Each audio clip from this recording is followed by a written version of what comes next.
నమస్తే అండి. నా పేరు డాక్టర్ పావని, కన్సల్టెంట్ గైనకాలజిస్ట్, ఆద్య మల్టీ స్పెషాలిటీ హాస్పిటల్, ఆచంట. మే 8 వరల్డ్ ఒవేరియన్ క్యాన్సర్ డే.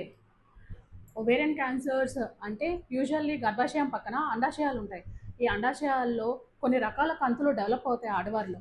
ఈ కంతులు మెల్లగా క్యాన్సర్గా కన్వర్ట్ అవుతూ ఉంటాయి.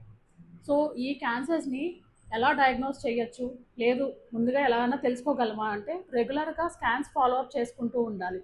అరౌండ్ 35 ఇయర్స్ తర్వాత నుంచి ఇయర్లీ స్కాన్స్ అవి చేసుకుంటూ ఏదన్నా కంతులు కనిపిస్తే కనుక వాటికి సంబంధించిన క్యాన్సర్ మార్కర్స్ మనం బ్లడ్ టెస్ట్ ద్వారా చేసుకుంటాము. వీటినే మనం ఒవేరియన్ క్యాన్సర్స్ని సైలెంట్ కిల్లర్స్ అంటాం.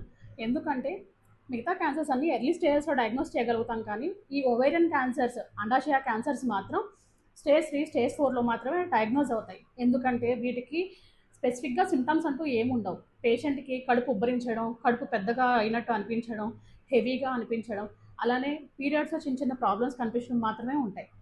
సో ఏదైనా అబ్నార్మాలిటీస్ కనిపిస్తే మెన్స్ట్రల్ పీరియడ్స్లో అలాగా ఆడవారు వెంటనే డాక్టర్స్ని కన్సల్ట్ చేసి తగిన ట్రీట్మెంట్ అది తీసుకోండి.